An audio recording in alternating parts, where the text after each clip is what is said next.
जी अस्सलाम वालेकुम। आप देख रहे हैं मेरा YouTube channel SK Cricket Show. एक नई वीडियो और एक नए मौजू के साथ आपकी खिदमत में हाजिर होते हैं। बात करने जा रहे हैं T20 वर्ल्ड कप का सेमीफाइनल जो कि शुरू होने जा रहा है। उस कुछ देरी बाकी रह गई जब ये मेरी वीडियोस आप देख रहे होंगे। इसके ऊपर बात करते हैं कि पाकिस्तान की इस परफॉर्मेंसेस के बाद अगर देखें तो इसके अलावा जो बाकी T20 वर्ल्ड कप वो फीका फीका सा तो रहा इस दफ़ा, क्योंकि पाकिस्तान की टीम नहीं थी। हमने काफ़ी ज़्यादा यहाँ पे पाकिस्तान की टीम को मिस किया। लेकिन अगर दूसरी तरफ देखें तो बाकी टीमों ने जिस तरह जान मारी है, अब टॉप 4 की टीमें हमारे सामने हैं, जिसमें देखें इंडिया की टीम है, इंग्लैंड की टीम है, साउथ अफ्रीका की टीम है और अफगानिस्तान की टीम, जो कि पहली दफ़ा T20 वर्ल्ड कप के सेमीफाइनल में पहुंची है। तो ये सबसे बड़ी बात है अफगानिस्तान के लिए।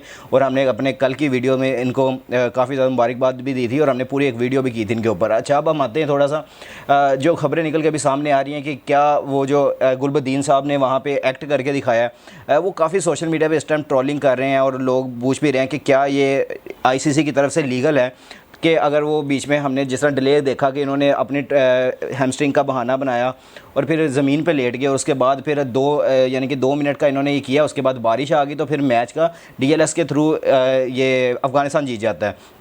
तो अगर हम देखेंगे आईसीसी का इसमें क्या रूल है, तो आईसीसी ने अपने जो रूल बुक बताई है उसके लिहाज से अगर हम देखें तो काफ़ी ज़्यादा हम देखेंगे ट्रोलिंग के बाद। अगर मैं इनकी तरफ जाऊं कि मैंने आईसीसी की ये पूरी वेबसाइट पे जाके ये निकालने की कोशिश की है कि यार हमें पता तो चले कि क्या सिनेरियो है कि अगर इस तरह कोई प्लेयर टाइम ज़ाया करता है या टाइम वेस्ट करता है इस मैच के दौरान, जिस तरह इन्होंने एक्टिंग की है। मुझे ये सबको पता लग गया कि एक्टिंग थी, क्योंकि उसके बाद ट्वीट्स भी आए हैं। ट्वीट्स आने के बाद भी लोगों ने काफ़ी ज़्यादा कहा है। फिर देखें बड़े बड़े एक्स क्रिकेटर्स भी बात कर रहे हैं, जिस तरह उन्होंने कहा कि हरभजन सिंह कह रहे थे कि वाट एक्टिंग वगैरह, इस तरह के जो बड़े बड़े बयान आए। तो मैं देख के मैंने बाद में जब दोबारा से हाइलाइट्स देखी ना, तो मैं देख के वाकई मुझे एकदम से पता चला कि कोच की तरफ से उनको इंस्ट्रक्शन मिली है कि यार बारिश आने वाली है, आप 2 मिनट का मैच यहाँ पे रोक ले किसी तरह, उसके बाद आप डीएलएस मेथड पे आप जाकर जीत जाएंगे।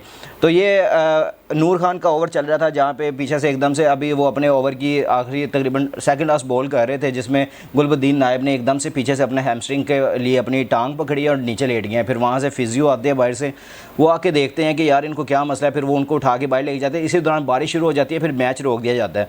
मैच रोकने के बाद जब दोबारा शुरू होता है तो फिर एक दफ़ा से फिर दोबारा कंडीशन तो आ जाती है कि नहीं अब बांग्लादेश फिनिश करेगा, लेकिन वहाँ पर दोबारा नवीन लगा के मैच को फिनिश करते हैं। जब वो आखिरी ओवर में 2 विकेट्स लेते हैं, जब उनको 2 विकेट्स दरकार होती हैं अफगानिस्तान को, तो वो 2 विकेट्स लेके अफगानिस्तान को जिताने में अहम किरदार अदा करते हैं। लेकिन अगर दूसरी तरफ देखें तो लोग कह रहे हैं कि नहीं, अगर वहाँ पे मैच को ये ज़ाया ना किया जाता शायद वो 2 बॉलों पे कुछ हिटें लग जाती और शायद डीएलएस मेथड पे फिर बांग्लादेश भी जीत सकता था।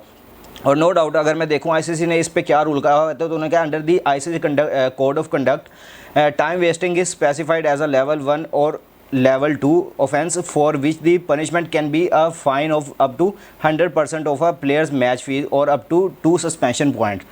यानी कि इनको डीमेरिट पॉइंट भी मिल सकते हैं अफगानिस्तान को। मैं आपको आसान लफ्ज़ों में बताऊं कि अगर ये इन्होंने टाइम वेस्ट किया, अगर आईसीसी ने तो अभी इसके ऊपर इतना खास एक्शन लिया नहीं है, अगर वो एक्शन लेते हैं तो अगर वो इसके ऊपर या तो फिर पूरी की पूरी प्लेयर्स की मैच फ़ीस जा सकती है, जिसमें वो उनकी यही है कि उन्होंने लेनी होती है। उन्होंने अगर मुल्क के लिए ये किया है तो उनको ये फ़ीस नहीं है। उनकी टीम वैसे भी सेमीफाइनल में पहली दफ़ा पहुंची है, तो उनको इस मैच की फ़ीस का मुझे नहीं लगता कोई फ़र्क भी पड़ेगा अगर काटी जाती है। अगर वाकई उन्होंने वैसे मुल्क के लिए किया कि यार किसी तरह हमारा ये मैच हम जीत जाएँ और हम सेमीफाइनल में चले जाएँ, तो वैसे भी मुझे नहीं लगता कि उनको कोई फ़र्क पड़ेगा। अगर देखें तो इनके जो डीमेरिट पॉइंट मिल सकते हैं अफगानिस्तान की टीम को, तो ये भी इनके लिए थोड़ा मुश्किल हो सकता है, क्योंकि बाकी फिर आपको पता है फिर जब क्वालिफिकेशन वगैरह किसी इवेंट वगैरह की होनी होती है तो फिर वो पॉइंट्स वगैरह सारे काउंट होते हैं। फिर आपको पता भी है सारा सिनेरियो, जिस तरह क्वालिफिकेशन राउंड होते हैं फिर उसके अलावा सब कुछ होता है, तो वो सारी आपके सामने आती है कि यार आपके पॉइंट्स कितने हैं, आपकी क्वालिफिकेशन के लिए आपकी परसेंटेज क्या है, वो सारी जो काउंट होते हैं। तो फिर वहाँ पर जाकर उनको थोड़ा सा मसला हो सकता है। अदरवाइज़ ये टॉप की जो 8 या 10 टीमें हैं वो वैसे भी 2026 के T20 वर्ल्ड कप के लिए क्वालिफाई कर चुकी हैं और इसमें पाकिस्तान की टीम ने भी क्वालिफाई कर लिया। मज़े की बात यह है कि पाकिस्तान की टीम ने क्वालिफाई कर लिया। पाकिस्तान की टीम इस लालच से बच गई है कि किसी तरह हमें क्वालिफाइंग राउंड जो खेलना पड़ना था ना, तो हमारी जो दुनिया में पहले ही कुछ इज़्ज़त नहीं है, वहाँ पे हमारी ये भी चली जानी थी कि जब हमने क्वालिफाइंग राउंड युगांडा वगैरह से, इसके अलावा पप्पू न्यू गिनिया वगैरह से और इस तरह की छोटी टीमों से जब हमने खेलना था, तो हमारी वो क्रिकेट का मेयार नहीं रहना था। ये तो आईसीसी का भला हो कि उन्होंने कह दिया कि नहीं, जो टॉप की ऊपर की टीमें हैं वो कर जाएंगी क्वालिफाई, बाकी जो छोटी टीमें हैं उनके लिए क्वालिफाइंग राउंड फिर दोबारा खेला जाएगा। तो ये पाकिस्तान के लिए है कि पाकिस्तान 2026 के वर्ल्ड कप के लिए क्वालिफाई कर चुका है।